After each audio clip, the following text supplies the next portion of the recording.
Aujourd'hui, on teste la GK3 de chez Uniformation. On a bien pu s'amuser avec en amont et là, croyez-moi, on a un max de recul sur la machine. Donc, montez avec moi dans le wagon, le train de la GK3 n'est pas encore parti. Et allons ensemble à la découverte de cette imprimante tant attendue par les amateurs d'impression 3D résine. Bon, sur le papier, elle promet plein de belles choses. Une précision d'impression ultra fine, un volume d'impression généreux et des prints qui seront plus nets. Donc, est-ce qu'on est sur l'imprimante résine du moment ou bien est-ce qu'on a affaire à une machine passable, voire carrément un gros bullshit de la part du département marketing d'Uniformation? Aujourd'hui dans cette review, on passe tout au crible. Et comme toujours, je tiens à vous le rappeler, mais c'est important, cette vidéo n'est pas sponsorisée. Uniformation ne nous a pas fait un chèque pour promouvoir leur modèle. Donc comme toujours, je peux dire ce que je pense sans aucun filtre, quitte à déplaire à certains. Le but ici, c'est vraiment vous aider à faire le bon choix et si possible, éviter les mauvaises surprises. D'ailleurs, si vous souhaitez aller plus loin dans votre maîtrise de l'impression 3D et par là même nous soutenir, je vous rappelle qu'on propose des formations qui ont lieu en individuel ou en groupe à l'impression 3D et à la modélisation. En fonction de votre choix, on peut travailler avec vous sur l'impression résine ou bien sur l'impression 3D FDM. Le tout dans nos locaux ici ou bien en visioconférence. Sachez que la formation qu'on dispense, elle est reconnue, certifiée et finançable et on a déjà accompagné des centaines de particuliers et professionnels qui nous ont d'ailleurs noté 4,9 sur Google, preuve de la qualité de notre accompagnement. Donc pour ceux qui souhaitent plus d'infos, je vous mets le lien en description. Mais si vous préférez, vous pouvez évidemment directement nous appeler. Ah, et j'oubliais, comme d'hab dans les reviews, on vous fait gagner la machine. Restez bien jusqu'à la fin pour découvrir comment faire. Allez, c'est parti. Bon, pour tous ceux qui ne connaissent pas encore Uniformation, laissez-moi vous mettre au parfum. Uniformation, c'est une marque chinoise, comme souvent malheureusement en impression 3D, et qui est plutôt sur un positionnement milieu de gamme. Cette dernière, elle commence à gentiment venir concurrencer des acteurs qui sont plus en place sur le marché, et leur précédent modèle, la GK2, elle avait été plutôt bien accueillie. À l'époque, elle avait notamment un écran LCD qui était facilement remplaçable, elle avait aussi un plateau qui était très bien conçu, il y avait un système d'attache qui était astucieux, un rebord qui était facile à nettoyer, bref, clairement plein de petits détails mais qui faisait vraiment la différence avec la GK2. Ça a notamment permis à Uniformation de se faire un nom auprès des utilisateurs assez exigeants. Elle était innovante, confortable et sur la GK2, il y avait même à l'époque un bac chauffant qui permettait de maintenir la température de la résine aux alentours des 30 degrés. À cette température, ça permet notamment à la résine de mieux s'étaler et de former des couches qui sont plus régulières par rapport à une résine moins visqueuse à 20 degrés. En plus de ça, le fait d'avoir un bac chauffant, ça permet de ne pas brusquer la matière parce qu'en effet, durant la polymérisation, pour rappel, c'est le procédé durant lequel la résine en fait va durcir sous l'effet de la lumière UV. Et bien en fait, la résine, elle va chauffer. Donc le fait d'avoir un bac chauffant, votre résine, elle est déjà à 20 degrés et pas à 15 ou 20.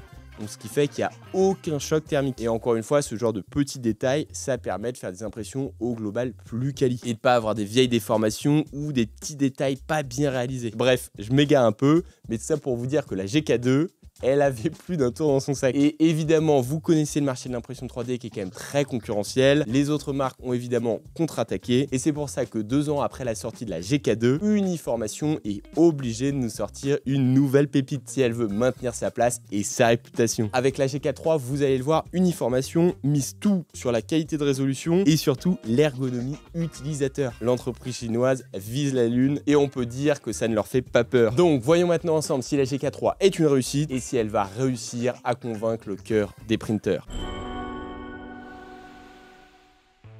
Avant de rentrer dans le vif du sujet et de parler des termes techniques, parlons 2 secondes de son style. Franchement, je la trouve pas mal. J'aime bien. C'est peut-être pas suffisant pour faire la fashion week avec, mais on le voit, le style est quand même très épuré, elle est agréable à l'œil. La GK3, elle donne quand même l'impression d'avoir un design plus premium que ses concurrents directs. Elle pèse aussi plus lourd, c'est quand même un beau bébé, 24 kg, et ses caractéristiques physiques, ça explique en partie la différence de prix qui est entre 150 et 200 € plus cher que des rivales directs comme la Saturn 4 Ultra. D'ailleurs, ici, c'est bien le modèle classique qu'on a entre les mains. Je dis ça parce que Uniformation a aussi sorti la GK3 Pro et la GK3 Ultra. Donc pour le modèle Ultra, on vous fera peut-être une review. Et pour ce qui est de la GK3 Pro, elle est vraiment très similaire à notre machine. Elle vaut simplement 100 € de plus et vous allez le voir, les 2 fiches techniques sont quasiment jumelles. La seule diff, c'est que la GK3 elle a un écran LCD monochrome, alors que la Pro, elle a un écran à haute transmission. La vraie plus-value de tout ça, c'est que l'écran à haute transmission est censé avoir une meilleure longévité et réduira aussi le temps d'exposition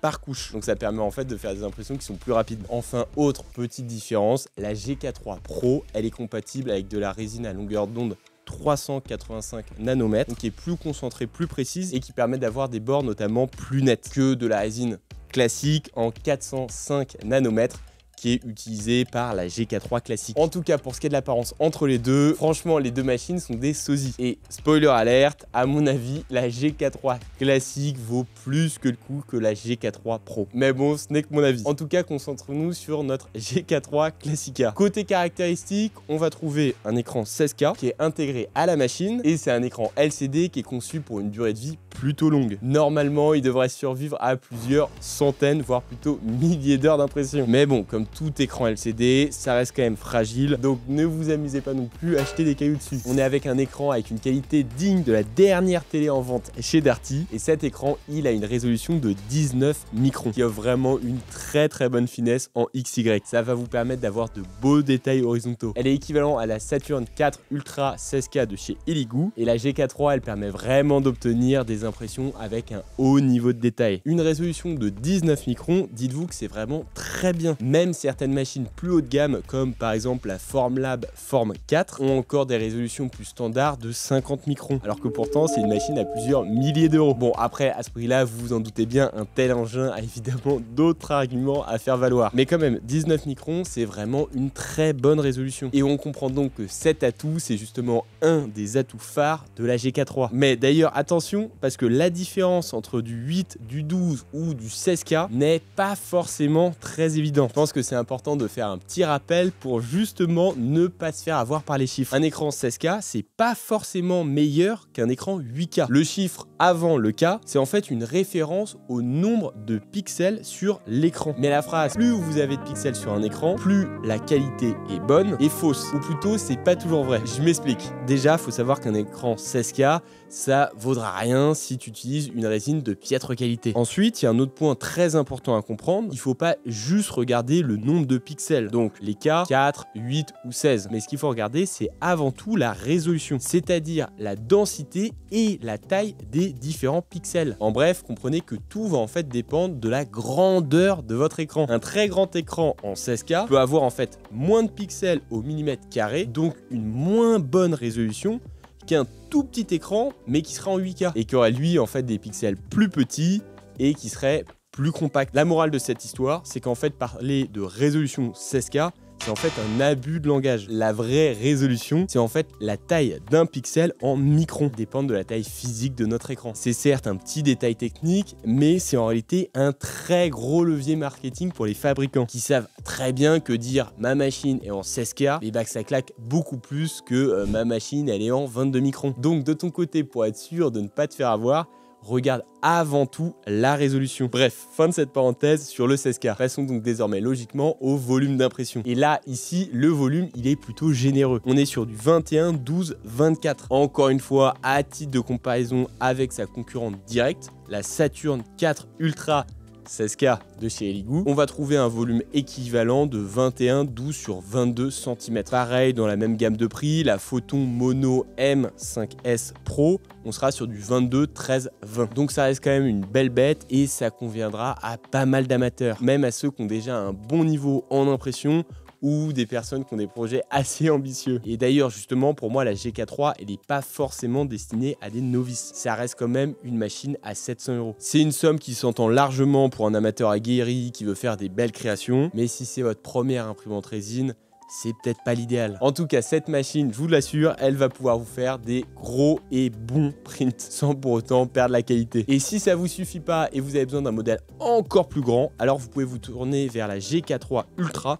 qui est sur du 30, 16, 30. Ça commence là vraiment à être important. Bref, revenons à notre modèle classique. Vous avez là un bac, bien vu, je pense que vous l'aviez deviné sans que je vous le dise. Et ce petit bac, il est très pratique. Vous allez pouvoir le retirer très facilement et ça grâce à un système d'ancrage qui est très bien pensé sur le côté. Mais je vous parle aussi de ce bac parce que là aussi, il est chauffant. Donc à quoi ça sert? Je vous l'avais expliqué un peu en début de vidéo. La résine qui est chauffée, elle va offrir des meilleures performances et surtout vous allez avoir une création plus uniforme. Sans ce dernier, la résine serait plus froide et moins liquide. Donc pour la faire courte, ce bac chauffant, c'est un vrai avantage sur la GK3. Évidemment, c'est de plus en plus courant d'en avoir, mais c'est toujours important de le souligner. Question contenance maintenant, la cuve, elle va pouvoir supporter jusqu'à 80 centilitres de résine, donc là aussi ça commence à être pas mal. Et en plus de ça, vous avez la chance d'avoir un réservoir en sécu qui peut clairement vous sauver la vie. Et ce dernier, il fait 120 centilitres.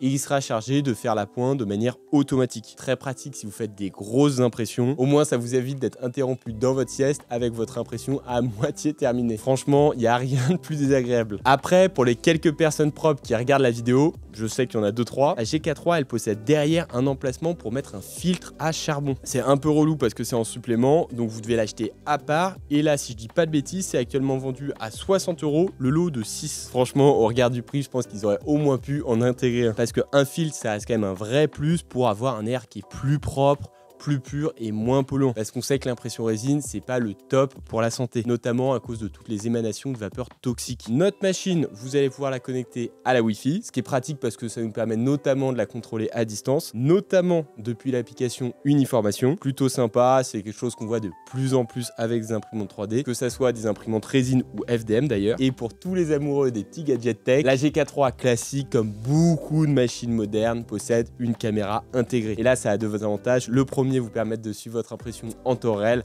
très pratique si vous avez votre pièce qui se décolle par exemple. Et la 2, c'est tout simplement faire de magnifiques vidéos et les envoyer à votre grand-mère. Je suis sûr qu'elle sera très fière de vous, croyez-moi. Faisons maintenant un petit aparté sur les pièces qui ont tendance à vieillir et qui, de ce fait, vont devoir être changées. Grosso modo, en impression 3D résine, il y a 2 trucs que vous êtes amené à changer. En plus des filtres à charbon, mais bon, ils ne sont pas fournis ici. Le premier, c'est tout simplement le FEP. Le FEP, vous savez, c'est cette fine membrane transparente qui est placée au fond de votre cuve. Et c'est la partie de l'imprimante qui s'use le plus. Elle a tendance à recevoir des rayures, des déchirures, et vous devez donc la remplacer assez régulièrement. Sinon, vous risquez d'avoir une perte de qualité sur votre impression, voire même tout simplement avoir de la résine partout sur votre machine. Généralement, c'est un truc qui se change tous les quelques mois, évidemment en fonction de la fréquence d'utilisation. Mais rassurez-vous, ça coûte pas grand-chose. Si je dis pas de bêtises, c'est 60 € les 3. Ensuite, deuxième pièce qui peut être amenée à changer. Bon, cette fois-ci, par contre, ça change clairement pas tous les mois, à moins de faire n'importe quoi avec cette dernière. C'est évidemment l'écran. C'est vrai que si vous êtes un gros printer, avec le temps, potentiellement, votre écran il peut s'abîmer. Certains pixels peuvent ne plus fonctionner ou bien ne pas fonctionner à pleine puissance. Et dans ce cas-là, ça aura évidemment un impact sur votre impression. Comme je vous le disais tout à l'heure, cet écran, il est quand même censé tenir plusieurs milliers d'heures d'impression. Mais bon, c'est vrai qu'après quelques années, c'est le genre de choses qu'on peut potentiellement atteindre. Et là, si vous souhaitez le changer, je vous préviens, ça fait un peu plus mal. Normal, on est quand même sur un écran de grande taille, hein. Et là, cet écran, vous pouvez le trouver à 150 € pièce. Bon, pour ceux au fond de la classe qui se demandaient, nos premières impressions se sont très bien passées. Franchement, on n'a rencontré aucune galère, pas de problème avec le plateau. Le remplissage automatique, il a fait le taf. La machine, elle s'est très bien comportée avec plusieurs résines différentes. Je vous rappelle quand même, mais la GK3 classique, elle est compatible avec les résines classiques, donc des résines en 405 nanomètres. Par contre, elle est évidemment intolérante aux résines qui sont non UV ou aux résines qui sont en 385 nanomètres. Donc bon, rien de très fou, quelque chose de très classique. Et ça me permet de faire un petit point culture sur la longueur d'onde. La longueur d'onde qui est affichée sur une résine, c'est en fait la fréquence de la lumière UV à laquelle notre résine va venir réagir pour durcir. Donc une résine qui est affichée 405 nanomètres, et bien c'est simple, elle durcit quand on lui envoie de la lumière en 405 nanomètres. Et je vais peut-être vous rappeler vos cours de lycée, mais la lumière visible se situe en fait entre 400 et 800 nanomètres. Donc, ce qui signifie que si on prend par exemple un laser qui est rouge, donc plutôt aux alentours des 800 nanomètres, notre résine, elle n'est pas censée durcir. Bref, vous avez compris le concept, c'est finalement assez simple. En tout cas ici, on s'est fait plaisir, on a fait pas mal de tests, parce que bon, c'est bien d'avoir la fiche technique, mais il faut voir si la théorie correspond à la réalité, comme toujours. Donc, commençons par le commencement. On a effectué des tests sur des pièces de calibration. La machine, elle a très bien réagi.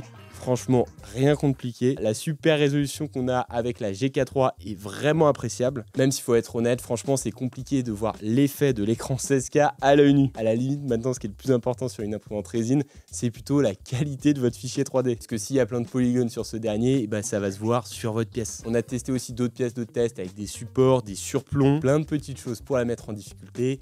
Et on n'a pas eu de galère. On s'est aussi amusé à faire une impression de longue durée. Je vous le rappelle, le fonctionnement d'une impression longue durée en résine est complètement différent d'une imprimante 3D FDM. Ici, ce qui fait la longueur d'une impression, ça va être en fait la hauteur de votre pièce. Plus vous avez une impression qui est haute, même si cette dernière est fine, plus le temps d'impression sera important. Et là, franchement, sur notre pièce, pas de galère, pas de décollement, la machine tremblait pas, franchement, très bien. Je vous laisse en tout cas vous attarder sur les détails de la vidéo pour bien voir la qualité de la pièce.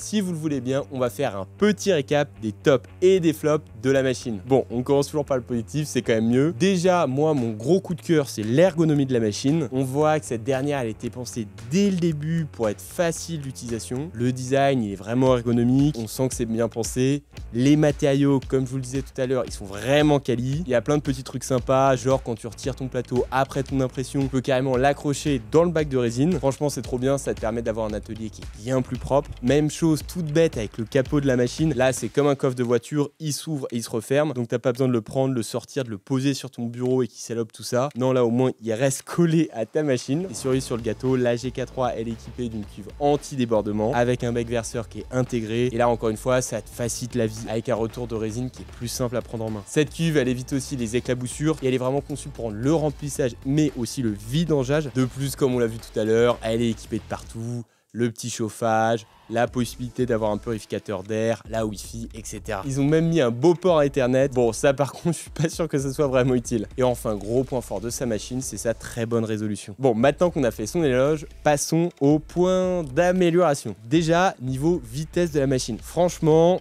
c'est pas la meilleure. Je me permets encore de la comparer avec sa concurrente immédiate, la Saturn 4 Ultra 16K de chez Elegoo. Et bien, dites-vous que cette dernière, elle a une vitesse de 150 mm par heure, alors que la G4.3, elle est à maximum 108. Ça fait quand même quasiment un tiers de différence. Ça fait mal. Autre point dérangeant, c'est clairement son prix. Initialement, la G4.3, elle était à 800 €. Ça commence à faire sacré budget. Là, au moment où je tourne cette vidéo, vous pouvez la trouver entre 600 et 700 €. C'est quand même un sacré budget. Encore une fois, surtout si on la compare à ses concurrentes sur des imprimantes 3D plutôt milieu de gamme. Après, on va pas non plus cracher dans la soupe. On voit quand même que c'est une machine qui fait plus quali, avec des matériaux de meilleure qualité. Une Saturn par exemple, qui est elle, certes moins chère, mais je suis pas sûr que dans le temps, elle tienne autant que notre petite G4.3. Donc le facteur prix, pour moi, ça affiche encore une fois que cette machine n'est pas à destination d'un débutant. Un débutant pourra trouver une machine aux alentours des 200 €, ça sera très bien pour commencer. En tout cas, les atouts de la G4.3 restent franchement nombreux. Et pour moi, sur son segment marketing du milieu de gamme, elle met une gifle à tout le monde. Je vous le dis aussi, autre truc relou, c'est donc le nivellement automatique qui se fait à l'ancienne. C'est pas cata, mais c'est clairement quelque chose qu'on trouve sur des modèles un peu plus premium. Mais c'est vrai que la réussite de la première couche, c'est clé en impression 3D. Et étant donné que c'est comme les fondations d'une maison, si ces dernières sont ratées, tout l'édifice va s'effondrer. En tout cas, avec la G4.3, ce sera la traditionnelle et ancestrale technique de la feuille en papier, où tu vas devoir placer cette dernière entre ton plateau et ton écran. Vous le savez, comme toujours pour les reviews, on vous fait gagner la machine. Donc pour tenter de remporter cette G4.3, c'est très simple. Il vous suffit de liker la vidéo, de vous abonner et de la commenter. Et comme ça, nous, au moment de la prochaine review, on sélectionne un gagnant au sort et on l'affiche dans la prochaine. D'ailleurs, j'affiche juste là le gagnant de la précédente review. Franchement, bravo à toi, avec cette machine, tu vas bien t'amuser. Bon, place au verdict désormais. Est-ce que la G4.3 est une bonne machine? Et bah pour moi, on est clairement sur une des machines les plus équilibrées du marché. L'ergonomie, vous l'avez compris, est vraiment intéressante. La qualité des finitions, même chose, et la qualité de l'impression est vraiment au top. Seul hic majeur à mon goût, ça reste quand même le prix, 150 à 200 € de plus que des modèles directement concurrents. Donc la question maintenant, c'est à qui je recommande cette machine. Bon, vous l'avez compris, pas à des débutants étant donné qu'elle est trop chère. Moi, je vais plutôt la recommander à des printers qui veulent monter en gamme en termes de machine, étant donné que cette G4.3, à mon avis, sur le long terme, elle risque de ne pas fléchir. Si vous voulez simplement monter en gamme en termes d'imprimante, mais vous savez que vous allez devoir faire quelques impressions par mois, pas plus, potentiellement des modèles concurrents un peu moins chers mais un peu moins rustiques devraient faire l'affaire. Ensuite, pour ce qui est des professionnels, ça reste quand même une machine qui est peut-être un peu limite, notamment pour 2 raisons. La première, c'est tout simplement la vitesse d'impression. Vous le savez très bien, le temps c'est de l'argent et c'est encore plus le cas quand on est un professionnel. Et c'est vrai qu'on est sur une machine qui est un peu lente. Et deuxièmement, c'est plutôt sur la partie sécurité. On l'a dit, l'imprimante n'est pas forcément équipée de filtres, ou du moins il faut en racheter. Et ça, on sait que la sécurité sur le lieu de travail, c'est quand même un enjeu crucial. Donc voilà, en gros, cette machine, elle est vraiment au milieu entre les débutants, les professionnels, et elle est pour les gros utilisateurs qui vont bien tartiner avec la machine. En tout cas, si vous avez des questions plus précises sur cette machine ou simplement besoin d'éclaircissement sur certains points, n'hésitez pas à nous écrire en commentaire. Tous les commentaires sont lus et on essaye de répondre au maximum. Et évidemment, si vous souhaitez vous former ou bien vous perfectionner à l'impression 3D, que ce soit résine ou FDM, je vous rappelle qu'on propose une formation en individuel ou en groupe. Comme d'hab, je vous mets tous les liens en description, mais si ça vous intéresse, à mon avis, vous allez bien kiffer. Et moi, je vous souhaite une très bonne journée. À très vite.